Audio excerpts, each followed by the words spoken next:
Queridos amigos, qué gusto saludarlos en este su espacio Coffee Law, donde hablamos de los diferentes temas del derecho en sociedad.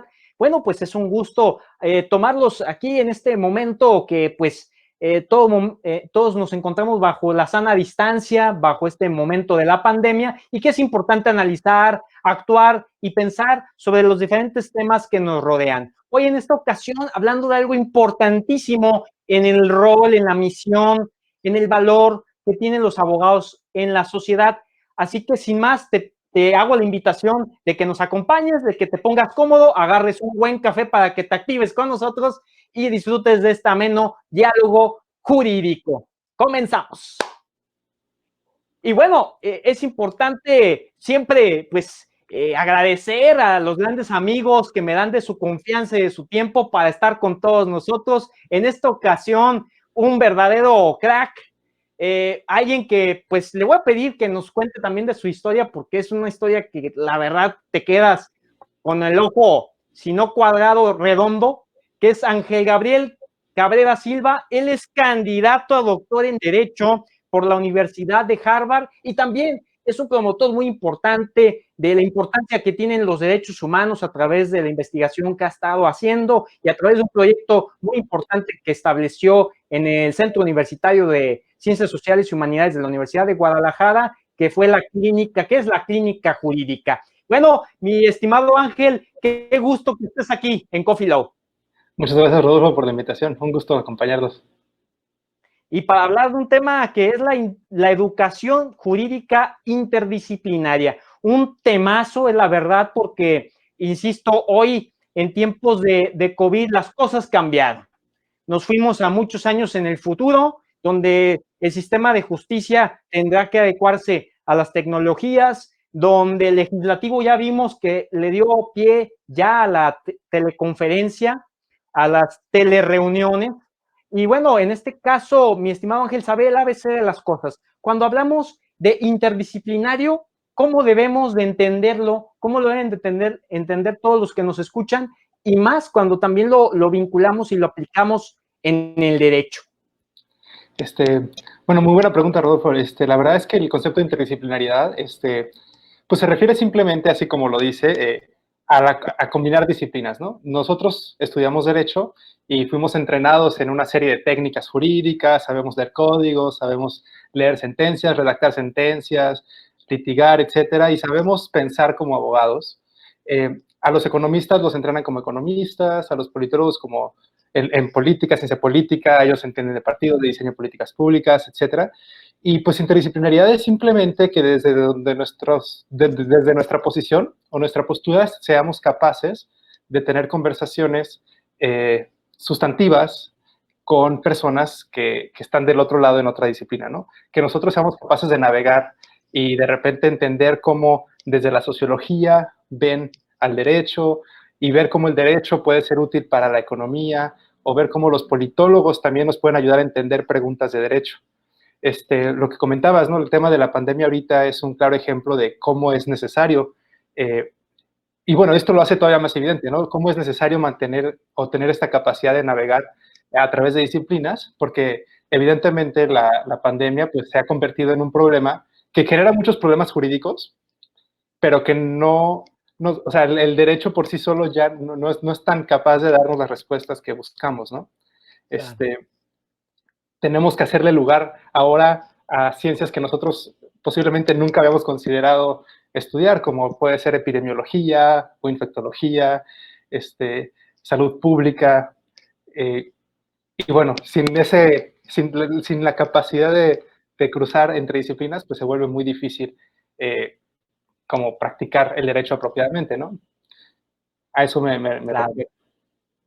Sí, definitivamente. Bien me lo decías antes de entrar, pues en vivo, mi estimado Ángel, como, bueno, sabemos en lo particular que la carrera de abogado, así nombrada en la Universidad de Guadalajara, de la cual somos egresados los dos, pues se divide anteriormente lo que era la Facultad de Derecho, hoy División de Estudios Jurídicos dentro del CUSH, en departamentos como el de derecho social, derecho público, derecho privado, pero también el de disciplinas auxiliares del derecho.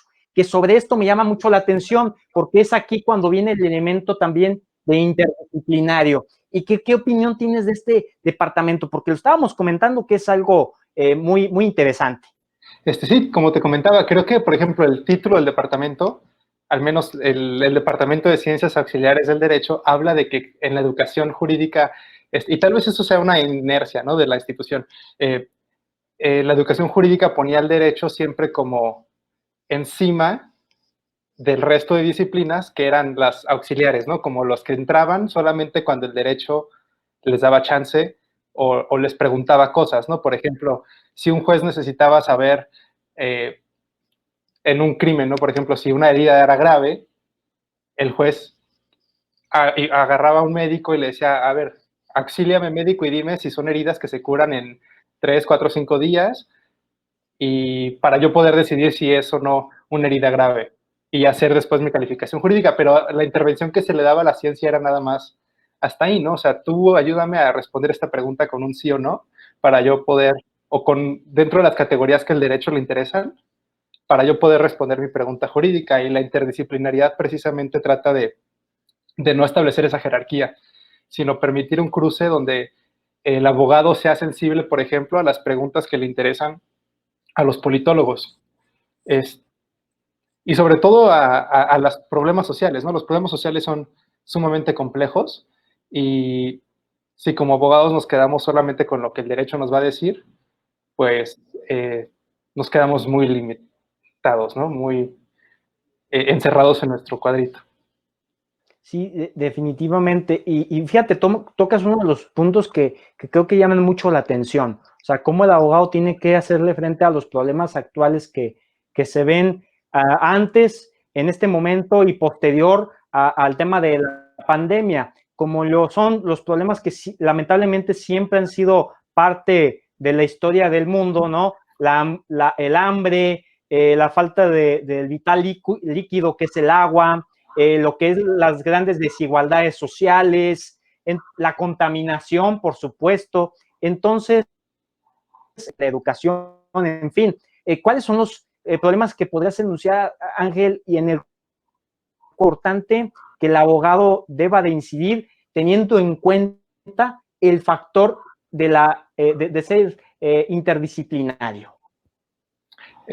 Mira, por ejemplo, lo que comentabas, ¿no? De la desigualdad, creo que es un problema social de los más complejos que existen y que nos da una puerta de entrada para entender cómo este cruce de disciplinas puede ser útil para que el abogado se convierta todavía en más útil socialmente, ¿no? Que cumpla una función social más importante.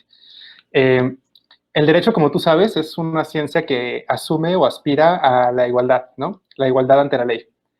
Y asume también, Claro. sobre todo, una postura de neutralidad, donde, ¿no?, el juez es imparcial, objetivo y resuelve preguntas y disputas con base en reglas que aplican a todos, ¿no?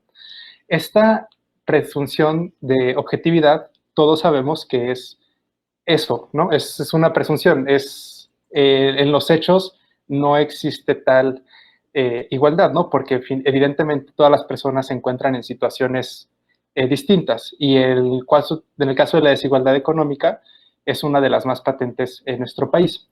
Ahora, cuando empezamos a educar, sobre todo que el tema de educación jurídica, cuando nos educamos en la profesión jurídica, es porque vamos a ser parte eventualmente del sistema de justicia, ¿no? Vamos a ser jueces, vamos a ser litigantes, tal vez vamos a ser diputados, vamos a redactar leyes, etcétera.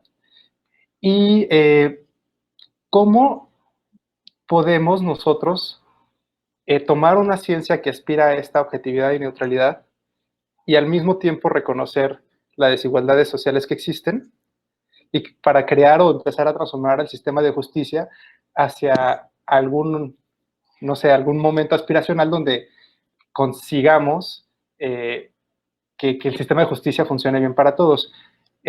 Por ejemplo, para ser más concreto, pero que creo que eso todavía está que medio nebuloso, tenemos que el sistema de justicia en México es público, gratuito, expedito, ¿no? Según la Constitución. Sí.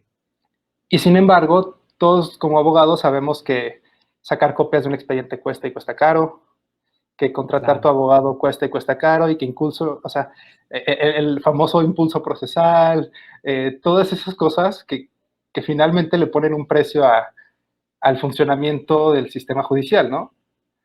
Desde tomar el oficio de un juzgado, tomarte el camión para irlo a presentar a la Procuraduría, eso le pone un precio a la justicia. Pero el derecho no es capaz de, la ciencia jurídica no lo absorbe como un problema propio, sino que lo outsourcea, ¿no? Eh, a la ciencia política, por ejemplo, y dice, es que eso es un problema de voluntad política porque no nos dan el presupuesto adecuado. O ese es un problema económico, o ese es un problema social, de la cultura, o lo que sea, ¿no? Eh, pero el derecho como ciencia no se hace cargo. Y eso es ese tipo de límites son los que creo que un enfoque interdisciplinario nos puede ir ayudando a brincar.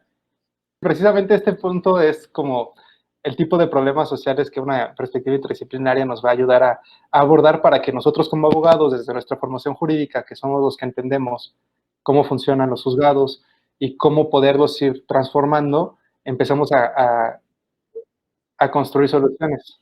Desde luego, mi estimado Ángel, me quedo con esto que es muy importante. Siempre se dice que el derecho, pues, de alguna manera está implementado, pero la justicia no está garantizada.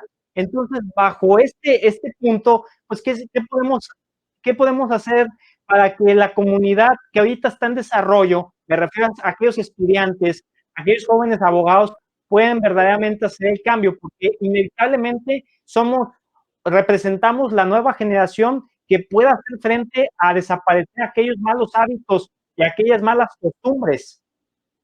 Pues mira, Rodolfo, creo que hay mucho que se puede hacer y creo que la estructura de nuestra universidad se presta muchísimo y afortunadamente creo que el hecho de que la Facultad de Derecho esté dentro del Centro de Ciencias Sociales es una oportunidad que podría aprovecharse, ¿no? Por ejemplo, tú sabes que como estudiantes de Derecho, posiblemente nunca tomamos una clase fuera de la facultad. Siempre nos estuvimos en el edificio G, ¿no? En el circular. Eh, Sí, sí. y nuestras clases de sociología jurídica nos las daba también un profesor abogado, y nuestra clase de teoría del Estado nos la daba un profesor también que era abogado. Nuestras clases incluso la de sistemas jurídicos contemporáneos o historia del derecho, nos las daban otros abogados, ¿no? Que creo que importa mucho, ¿no? Sobre todo, que ese ya era un intento de empezar a mezclar disciplinas. Sin embargo, creo que del otro lado del CUCH, ¿no? Subiendo las escaleras, también hay clases que involucran derecho. En la carrera de antropología hablan de antropología jurídica, en la carrera de sociología hablan sobre sistemas de derecho, en la carrera de política, de ciencia política, evidentemente el derecho forma parte. De relaciones internacionales también tienen materias enfocadas en el derecho. Y creo que hacer un cruce ahí, simplemente nomás como estudiantes, subir las escaleras y meternos a tomar nuestra clase de Derecho Internacional con una persona y rodeado de estudiantes que están estudiando relaciones internacionales, nos empieza a abrir la mente, a darnos cuenta de que las preguntas que nosotros tuviéramos o nuestras dudas, tal vez a ellos les parecería como raro, ¿no? O las preguntas de ellos nos parecieran a nosotros como extrañas, pero finalmente eso es lo que nos empieza a abrir la mente a entender el cruce de disciplinas, ¿no? Por ejemplo, en derecho internacional, algo que causa mucha ansiedad a los abogados es darse cuenta que el derecho internacional no tiene ninguna forma prácticamente de hacerlo obligatorio, ¿no? Carece del elemento de coerción, que es tan importante para la función del derecho, ¿no? O sea, necesitas un juez y alguien que pueda hacer cumplir la sentencia, si no, ¿para qué quieres derecho, no? Y en derecho internacional, pues no tenemos eso y por ahí hacemos malabares sobre cómo conciliar el hecho de que las sentencias de la Corte Interamericana no se cumplan y tratamos de entenderlo. Para un estudiante de Relaciones Internacionales eso no les sorprendería en absoluto, porque ellos entienden el funcionamiento del derecho internacional en términos de política internacional, en términos de mecanismos sociales o mecanismos de intercambios, herramientas que a nosotros como abogados también nos podrían ayudar a entender de diferente manera nuestra función como parte de el mundo jurídico, ¿no? De los profesionales que hacemos que el derecho internacional cobre vida. Definitivamente. Y hablando justamente en este punto, la educación. Sabemos que, bueno, se ha actualizado recientemente el plan de estudios de la Universidad de Guadalajara. Estoy especificando el caso del Alma Mater porque, bueno, representa una de las primeras facultades del Estado y es la segunda más importante después de la UNAM, para hacer referencia a lo que significa también el rol o lo que es el abogado en la sociedad. Pero bueno, precisamente muchas asignaturas se les ha reinventado, se les ha vuelto a poner algunos elementos que son importantes en la actualidad, pero hay otras cosas que no. Sigue existiendo, si bien es cierto, una actualización en el plan de estudio, a veces no hay una actualización de los profesores o de personas que vienen a ser parte indispensable de esta estructura educativa. Entonces, cuando los profesores no se actualizan, pues no importa qué plan de estudios tengas, si el maestro piensa igual que hace 10 o 15 años, que era una forma estricta de aprenderte los códigos de memoria, aprenderte todo de memoria y que lo que diga el maestro es lo que debe de ser. Creo que más bien muchas de las cosas deberían de ser que los estudiantes de derecho estén en la práctica para comprender lo que probablemente no vayan a entender nunca si es que siempre se la pasan en las aulas memorizando cosas. Claro, esa parte es muy importante. Las inercias institucionales siempre son, bueno, a veces son buenas y malas, ¿no? Porque también, si dejas que todo cambie todo el tiempo, pues al final terminas con nada de organización. Entonces, en cierta manera también tiene un valor como preservar lo que funciona, ¿no? O sea, y cambiar poco a poco. Pero sí, como tú mencionas, el rol del estudiante o la iniciativa del estudiante es clave. Y el hecho de combinar la educación de las aulas con un elemento práctico también es súper importante. Ahora, ahí también quisiera también como hacer notar como, no sé, nota al pie. Hay diferentes maneras de hacer esa práctica, ¿no? La práctica de también memorizar, porque así como memorizas códigos, puedes memorizar rutinas prácticas, ¿no? Llenar machotes, eh, y así como eres muy bueno llenando el mismo machote de diferentes formas o haciendo lo mismo de la misma forma, ¿no? Y al final, más que sean las aulas o que sea la práctica, la repetitividad y la falta de crítica es lo que resulta peligroso. Entonces, creo que una práctica, un elemento práctico puede ayudarte en la medida en que te ayude a abrir la mente o a criticar, o a ser más crítico, más bien, no a criticar, a ser más crítico de tu conocimiento teórico. Por ejemplo, eso fue parte de lo que quisimos o de lo que estamos queriendo hacer con el proyecto de la clínica.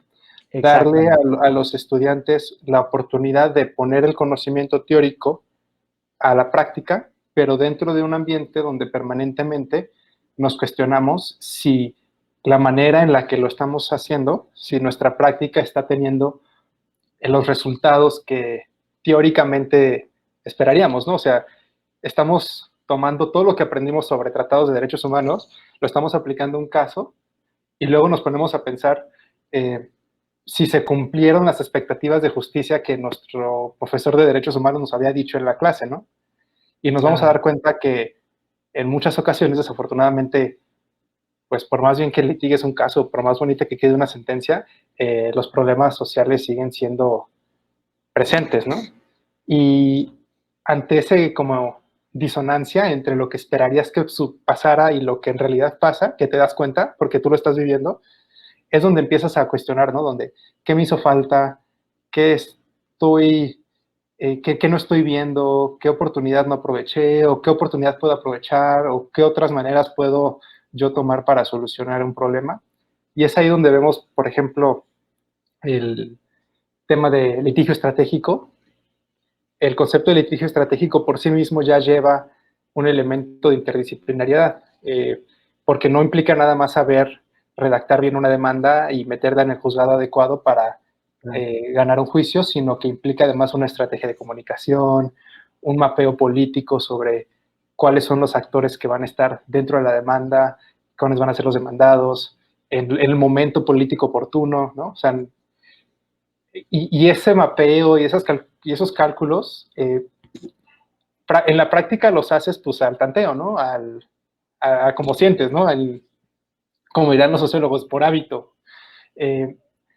Pero también eso se puede teorizar, también eso lo puedes entender desde un punto de vista más abstracto y incluir dentro de tu conocimiento teórico de cómo funciona el derecho. No es fácil, pero se puede, y creo que esta manera de combinar teoría con algunas formas de prácticas es muy útil para que el estudiante tome la iniciativa de su propia educación interdisciplinaria. Y mira, ese es el punto, mi estimado Ángel. Y a través de esto meto en colación la historia que tienes, porque no hay mejor ejemplo de esto que estamos hablando que lo que hoy por hoy estás haciendo y lo que ya hiciste. Básicamente, tú egresas de la Universidad de Guadalajara, ya habías hecho cosas muy buenas, excelentes, durante tu ruta como estudiante de Derecho, pero llegaste al punto de que decidiste no estar en una zona de confort, saliste de esos esquemas y fuiste a hacer algo que muy pocos pues logran hacer, porque no es fácil, lleva todo un proceso y tú lo hiciste, que fue llegar a Harvard. Que nos cuentes parte de esta historia que siempre me sorprende y creo que va a inspirar a muchos de los que ahorita nos están viendo y escuchando. Bueno, pues muchas gracias, Rodolfo, primero por, pues por tus palabras. Antes de eso, quiero pues, también reconocer que pues yo siempre tuve el apoyo de muchas personas, ¿no? Y sí, no es un camino fácil, pero finalmente nunca estuve solo, y debo reconocer que también tuvo cosas a mi favor, ¿no? Que posiblemente no todas las personas tengan, y que es importante reconocer que de cierta forma yo tuve privilegios que me permitieron eh, acceder a esto, que otras personas posiblemente no, sin desmeritar también que pues, le echamos ganas, ¿no? En su momento. Y para contarte un poquito de cómo fue que el proceso, creo que esta noción de cómo salir de la zona de confort, salir de la zona de confort es importante, ¿no? Sobre todo cuando estamos arrancando una carrera y queremos llegar lejos, ¿no? Porque en cuanto te quedas en una zona de confort, pues ya, ¿no? Te sientas y raíces, y pues ya es después muy difícil moverse. Ahora, se dice fácil, ¿no? Dices, salte de la zona de confort, y pues dices, pues ¿para dónde me voy, no? O ¿cómo me salgo? ¿No? O hasta dónde llega la zona de confort y cómo sé que ya salí. Eh, Eso es muy difícil, y creo que en mi caso lo que me ayudó fue precisamente una curiosidad que me empezó a nacer cuando yo, después de estudiar Derecho, a mí me interesaban los derechos humanos. Yo estaba estudiando cuando fue la reforma de los derechos humanos, entonces que estaban por todos lados, y dije, sí, derechos humanos, y quiero trabajar en eso. Y después me puse a trabajar, me busqué por oportunidades de aplicarlos ahí en Guadalajara, bueno, aquí en Guadalajara, que ahorita estoy aquí. Eh, y me fui dando cuenta que no era como yo pensaba, ¿no? O sea, que yo encontraba una sentencia muy bonita y la descifraba, y hasta hablábamos de la sentencia y de los avances jurisprudenciales, y había algo que a mí no me terminaba de convencer de que hubiera sido tan importante, ¿no? O sea, yo escuchaba conversaciones sobre la nueva sentencia de la Corte Interamericana y el nuevo precedente, y no me convencía de que en realidad fuera tan importante. O sea, yo decía, bueno, sí, ayer no estaba esa sentencia, hoy está la sentencia, todo sigue igual, pasó un año, la sentencia, todo sigue igual, los jueces dictan sentencias con nuevas palabras, pero muchas cosas siguen igual. Sí. ¿Cómo le hacemos para que las cosas empiecen a cambiar en la vida real, ¿no? Y fue ahí que empecé como a buscar respuestas fuera del derecho. Lo primero fue al DF, me fui al DF un tiempo, trabajé en una ONG, y pues ahí en la ONG como que empecé como te decía, como intuitivamente a incorporar conocimiento de otras ciencias, más porque ahí mismo en la ONG ha trabajado una psicóloga, trabajaban personas politólogas, y como que en las conversaciones pues se te va impregnando la mente. Y cuando ahí mismo en la ONG yo sentí que también ya no podía hacer más, ¿no? Que me hacía falta ahora reflexionar, o sea, como que ya era, como que todo lo había aprendido muy a lo intuitivo. Me hacía falta entenderlo, ¿no? Como absorberlo de forma más académica, fue que busqué irme a hacer una maestría. Y pues fue ahí cuando apliqué a la maestría en la Universidad de Harvard y por azares del destino, no sé, me aceptaron y pude ir y después me quedé.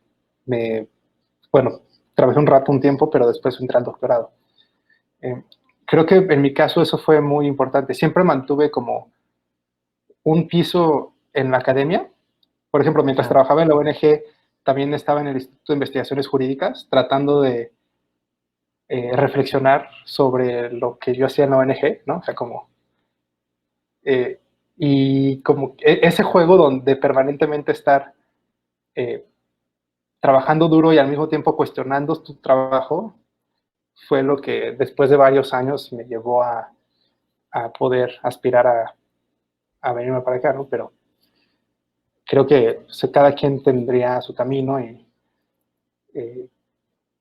no se necesita llegar a Harvard para ser exitoso y para tener cambios. Creo que parte de lo que yo siento ahorita que es el siguiente paso es ahora sí tratar de que la educación se materialice, ¿no? Claro, que eso sería el paso que justamente, bueno, los que desean de alguna manera dejar un aporte a los demás, creo que todos lo dejamos, pero todos de distinta forma, prácticamente es el legado, ¿no? Romper estos paradigmas, dejar este granito de arena, que en lo particular, para que hoy en día entiendan los que nos ven y nos escuchan, cuál es para ti, Ángel, cuál es la misión que tiene un abogado? ¿Cuál es el rol? ¿Cuál es el papel que juega el abogado en la sociedad? Pues mira, yo creo que hay dos tipos de funciones y son las funciones del derecho en general. Una Sí. es una función de preservación del orden, ¿no? De orden social, que es una función un tanto conservadora, una función de protección del status quo, ¿no? Donde el aparato de justicia y los operadores jurídicos lo que hacen es hacer valer las normas que se establecieron, pues la Constitución del 17, el Código Civil de quién sabe cuánto, ¿no? Con la finalidad de tener un Estado de Derecho que nos otorga a la sociedad un grado mínimo de orden, ¿no? Entonces, esa es una función nada más, que creo que en muchos casos se confunde con la única función. Como que toda la gente cree que la función del abogado es nada más hacer valer las leyes y, y ser como el portador de voz de las leyes, ¿no? Que sí lo es, pero es la mitad. Creo que la otra mitad es todavía más importante. La segunda función es que lo que creo que los abogados todavía necesitamos explotar más y cumplir más, ¿no? Que es la función de mantener vivas las aspiraciones sociales.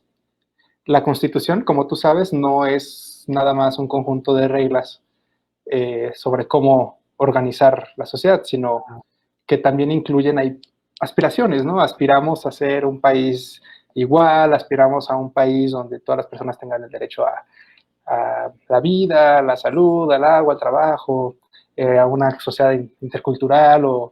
O sea, la Constitución y las leyes también capturan esas aspiraciones sociales de lo que queremos ser y también la función del abogado es mantener vivas esas aspiraciones y poner a trabajar las instituciones hacia las mismas, ¿no? Es una función un tanto más transformadora y democrática, donde el abogado se entiende como parte de las estructuras sociales que empujan lentamente hacia un horizonte aspiracional. Y obviamente eso es ahí donde la formación interdisciplinaria es todavía más importante, porque cuando hablamos de transformación social y mecanismos de transformación social, pues ya no estamos hablando nada más de hacer valer las leyes como son a través de instituciones destinadas a mantener el orden, ¿no? Sino que estamos hablando de transformar procesos culturales, meternos a procesos políticos, transformar idearios sociales, y eso no lo podemos hacer nada más si nos apegamos a nuestra, sí, al método jurídico que es ley, hecho, conclusión, ¿no? Sí, definitivamente, totalmente de acuerdo. Es uno de los grandes puntos o caminos que debe tomar hoy en cuenta, pues aquel que diga, bueno, yo quiero estudiar derecho, pues no nada más es el hecho de saber que puedes aspirar a las rutas que están más que inundadas del derecho y que son las que deben de ir rumbo a la actualización, como lo podría ser lo que se le denomina el tronco obligatorio del derecho y universal en cierta medida, lo civil y familiar, lo penal, lo mercantil, porque hoy en día hablamos de aquellos elementos que son importantes para un abogado integral del 2020 rumbo al futuro. Propiedad intelectual, protección de datos personales, derecho internacional de los derechos humanos. ¿Cuáles serían estos elementos, Ángel, que tú consideras para que pueda ser un abogado integral del siglo XXI, del 2020, rumbo a los problemas que nos esperan en un futuro y que podamos solucionarlos oportunamente? Pues mira, mi opinión ahí sobre eso es que, o sea, evidentemente ha habido una expansión de la profesión jurídica a nuevos ámbitos, ¿no? Por ejemplo, el derecho y tecnología, o derecho y propiedad industrial, intelectual, nacional y a nivel internacional. Y evidentemente esos ámbitos, esos nuevos campos del derecho han traído consigo, pues también semillitas desde fuera, ¿no? Que van cultivando la profesión jurídica, ¿no? Porque, o sea, por ejemplo, el derecho internacional trajo consigo un montón de principios que antes no existían y que permearon a través de todo el sistema jurídico. Derecho y tecnología también está trayendo, pues ahí revisión, por ejemplo, que si procesos ya tienen que ser expedientes físicos y ahora pueden ser expedientes electrónicos. O sea, creo que la expansión está transformando la profesión jurídica y ya entonces, como abogados, tenemos que modernizarnos en todos esos sentidos. Sin embargo, creo que un abogado así como dices, del 2020, que cumpla esta función social de la que estaba hablando desde una manera interdisciplinaria, puede existir en cualquier ámbito, ¿no? Puede ser un abogado familiar, un abogado agrario, pero la manera en la que trabaje o en la manera en la que ejerza su profesión jurídica dentro de esos ámbitos puede ser transformadora, ¿no? Sobre todo, inclusive, por ejemplo, en materia agraria, que pensaríamos que el derecho agrario es como, no sé, como surgió en la revolución, o sea, es como uno de los ámbitos del derecho, pues que tal vez son más históricos, más antiguos de nuestro orden jurídico mexicano, y sin embargo, hay maneras de ejercer el derecho agrario de forma moderna, ¿no? ¿Y cómo lo haces? Pues siendo consciente de la función social que cumple el derecho agrario hoy, porque todavía sigue siendo muy importante para comunidades rurales, todavía sigue siendo muy importante para comunidades indígenas, no nada más en términos de distribución de tierras, sino también en términos de estructuras sociales, generación de liderazgos políticos. Y si un abogado agrario no funciona o no entiende la función social actual del derecho agrario y nada más sigue implementando las leyes agrarias como lo han venido haciendo los últimos 70 años, pues estamos hablando de un abogado que se quedó atrás, ¿no? Pero si, pero si logra como pues sí, no como, ay, se me fue la palabra, como modernizar y reinventar o reimaginar la función social de quien ejerce el derecho agrario, pues podríamos hablar de un abogado tan moderno como un abogado que se encargue de regular bitcoins o Facebook, ¿no? O que desde mi perspectiva creo que no tiene tanto que ver el ámbito del derecho como la manera en la que se ejerce el derecho. Creo que ahí es la clave. Y fíjate, precisamente es algo importantísimo porque vamos a otra de las rutas que todo, a final de cuentas, va articulado, querido auditorio, y lo hemos descubierto con este ameno diálogo contigo, mi estimado Ángel, cuando hablamos de la aportación que debe de hacer un abogado a, pues, a la ciencia jurídica, a través de que sus aportes no solamente se queden en libros que puedan de alguna manera reinventar la carrera, sino también un aporte a que se pueda actualizar las codificaciones en turno, leyes, reglamentos, y que puedan tener una aplicación contundente a la solución de problemas que se viven. Por ejemplo, pues se ven en otras profesiones, ¿no? La medicina, la comunidad científica como tal, pero la comunidad jurídica no se puede quedar atrás en el entendido que también es una ciencia, en este dilema de que hay muchos administradores de la riqueza, pero hay muy pocos productores de la riqueza. En estos productores de la riqueza me refiero a aquellos que hagan aportes a la ciencia jurídica y que esto también se vea para que transforme las codificaciones en turno y que puedan cambiar la realidad social, incluso no nada más de su patria, de su nación, sino también tal vez que sea un ejemplo para otros países del mundo. ¿Cuál opinión te merece esto? En verdad, pues estamos en este dilema, ¿no? Hay muchos administradores de la riqueza, pero hay pocos productores de la misma. Pues creo que sí, a ver, si entiendo bien la analogía, en riqueza ahorita estaríamos hablando acerca de innovación en términos jurídicos, no tanto Sí, riqueza claro. económica. Sí, claro. Sí, o sea, sí, cuando hablamos así de la riqueza de la ciencia jurídica como innovación en la manera en la que ejercemos el derecho, pues creo que sí, los abogados podríamos hacer más. Tal vez inclusive las innovaciones jurídicas más importantes en los últimos años no han venido de abogados, sino han venido desde fuera, ¿no? Finalmente, por ejemplo, la innovación de pues ahora creo que sí, ya década pasada, del 2000, de la reforma de derechos humanos, eh, pues fue una reforma constitucional que vino desde la política, ¿no? O sea, mm, se promovió no tanto por abogados, no fue un movimiento de abogados, fue un evento político. Eh, Creo que ahí sí, de hecho los politólogos tienen un concepto que se llama emprendedor normativo. Ahí está otro valor de por qué la educación interdisciplinaria puede ser muy útil. Los politólogos tienen una manera de explicar la innovación jurídica. Eh, Emprendedores normativos son aquellas personas que tienen la capacidad de crear normas nuevas y introducirlas a las leyes. Lo que hablábamos antes. Antes, un abogado hace cumplir las leyes en su función de mantener el orden. En esa función no va a crear leyes, eso se lo deja al legislador, eso se lo deja, sí, normalmente es al legislador, ¿no? Que es quienes los abogados entendemos como al que le toca crear leyes. En ese sentido, o sea, los innovadores jurídicos han venido desde fuera, desde los movimientos sociales, por ejemplo.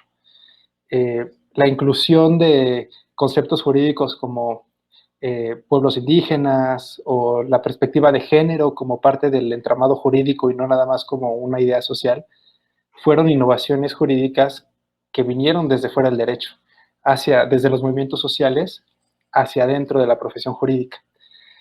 Y con esto no quiero decir que los abogados nos hayamos quedado completamente al margen, porque evidentemente hay abogados dentro de esos movimientos sociales. El chiste es que cuando empezaron el proceso ese de innovar jurídicamente es algo que a los abogados tal vez nos cuesta mucho trabajo eh, entender como una función que cumplimos como parte de nuestra actividad cotidiana, ¿no?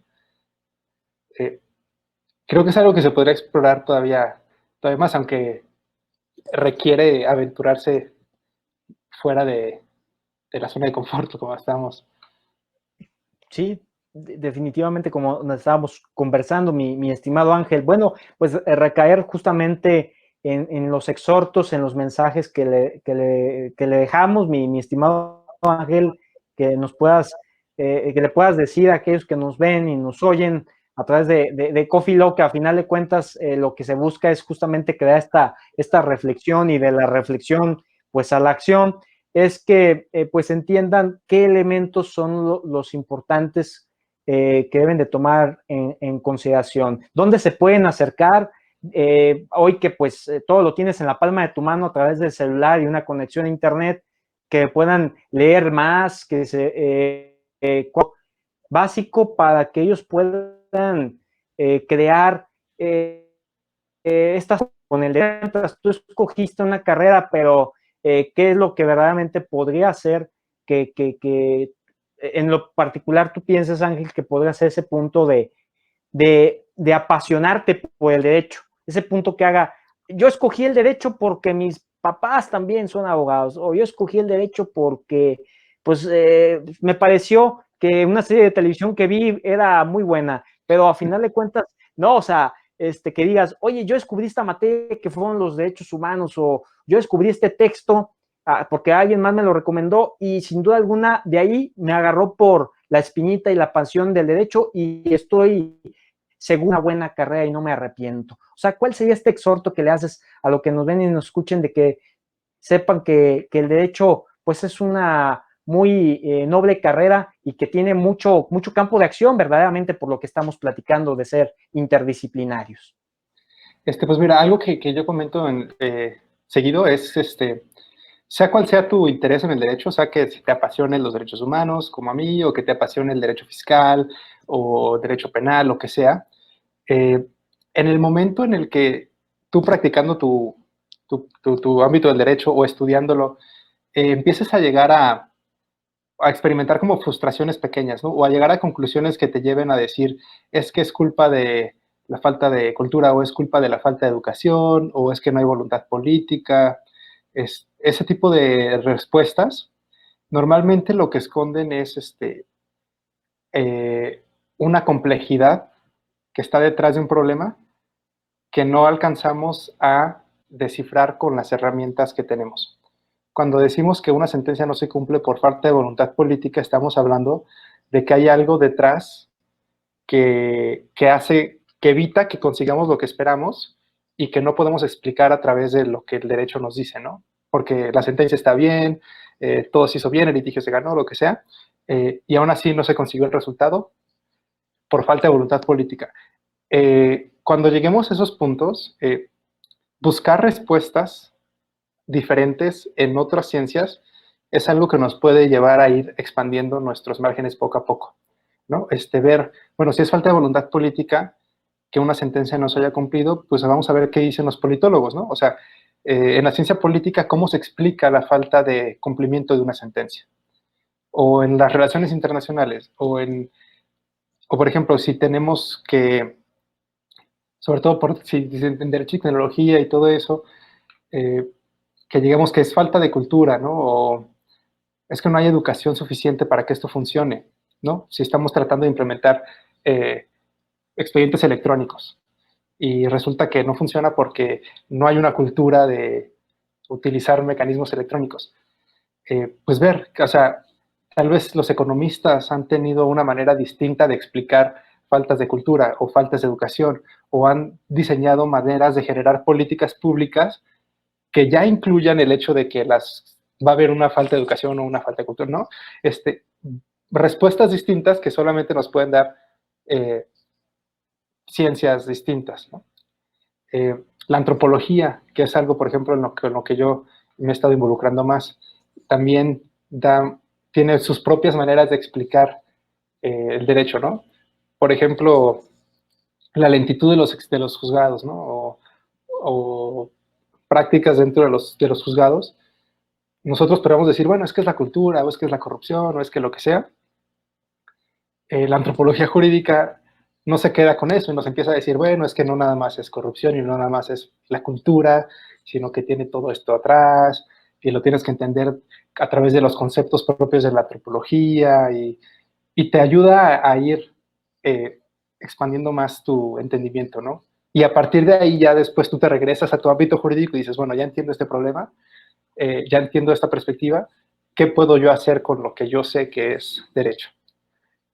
Y das un pasito más y te vuelves a topar con otro momento de esos y vuelves a explorar y así poco a poco, ¿no? Vas construyendo un espacio más amplio para la práctica jurídica.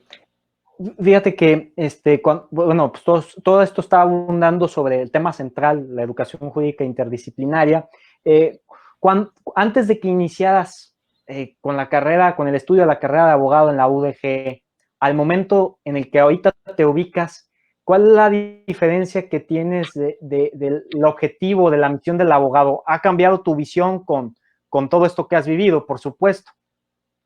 Pues en parte sí, en parte no. O sea, yo creo que el abogado siempre lo pensé como un elemento importante de la sociedad, Ok. como alguien que puede aspirar a generar justicia social, ¿no? Es como que tal vez al principio de manera más ingenua y ahora un poco más realista o aterrizada, pero creo que mantengo esa idea de que el abogado es un papel, es un jugador muy importante en la búsqueda de justicia social, en el entendido, o sea, de que hay una aspiración hacia la justicia, no hay maneras de distinguir que algo es justo, que algo es injusto, que hay injusticias estructurales, hay injusticias un poco más concretas, y el abogado siempre tiene alguna función, eh, o siempre puede contribuir hacia cualquier lado, ¿no? O sea, el abogado está ahí y ya le toca a él decidir si empuja hacia la creación de justicia social o no. Eh, y que creo que la función del abogado es nada más ser consciente de que nos toca estar parados en esa posición y de que queramos o no vamos a estar cumpliendo un papel y tomar responsabilidad, no hacernos cargo de que estamos participando en la construcción o la no construcción de una sociedad más justa. Definitivamente. Bueno, pues a mí no me gustaría despedir este programa sin preguntarte lo siguiente, que le he hecho la misma pregunta a otras personas que han tomado otras directrices de la carrera, como poner empresas en una importante industria o dedicarse a otros ámbitos como el de las ciencias exactas combinado con la ciencia jurídica. Pero aquí la pregunta es, ¿qué libro te marcó que tú recomendarías, mi querido Ángel? Un libro en lo particular que dices, a mí me marcó y yo se lo recomendaría a cualquier estudiante de Derecho porque creo que le serviría de mucho o a lo mejor va a sentir lo mismo que yo en su momento sentí algo similar. Híjole, bueno, creo que uno de los libros, ese lo leí recientemente, se llama Rights in Rebellion, El Derecho en Rebelión, eh, por Shannon Speed, que es una antropóloga, que habla del levantamiento en Chiapas, el levantamiento de pueblos indígenas en Chiapas y de cómo ellos empezaron a utilizar el derecho como una herramienta dentro de su lucha social. Y ahí ella hace un análisis muy interesante sobre cómo el derecho como positivista, naturalista, esa división como que no encaja dentro de la manera en la que los pueblos indígenas de Chiapas estaban entendiendo el derecho y estaban construyendo su propio derecho. Eh, a mí ese texto me gustó mucho porque habla de México, habla de una lucha social que ha durado muchos años y que te pone a cuestionarte conceptos básicos de lo que yo entendía como la teoría jurídica. Lo leí hace poco, o sea, no es tampoco que haya marcado algún punto de mi vida, pero creo que es una lectura que puede... Recomendaría. Sí. No, y es un tema muy importante, siempre pues ha existido este debate cuando hablamos de los pueblos originarios, esas cosas que son temas que pues es importante abordarlos con varios puntos de opinión, hablando justamente de este factor interdisciplinario. Pues bueno, mi estimado Ángel, siempre es un gustazo conversar contigo a través de este medio, que desde que pues uno comenzó, pues has estado como de los primeros invitados y qué gusto que con esta evolución pues tenga aquí y por la invitación tú sabes que es reiterada porque Coffee Law hoy por hoy pues pues es tu espacio. Muchas gracias, Rodolfo. El gusto es mío y pues esperemos charlar pronto. Sí, definitivamente, mi estimado Ángel. Bueno, pues ha sido el Ángel Gabriel Cabrera Silva. Él es candidato a doctor en Derecho por la Universidad de Harvard y pues he tenido el gusto de conversar aquí y seguramente lo tendremos muy pronto en una nueva cuenta con más temas de interés que a ustedes y a mí nos interesan. Pues muchísimas gracias, mi estimado Ángel, y por supuesto a todos los que nos han seguido, han visto y han escuchado este diálogo ameno de Coffee Law sobre la educación jurídica interdisciplinaria. Les mando un fuerte abrazo recordando que aquí en Coffee Law tratamos los diferentes temas del derecho en sociedad que a ti y a mí nos importan. Un gran abrazo.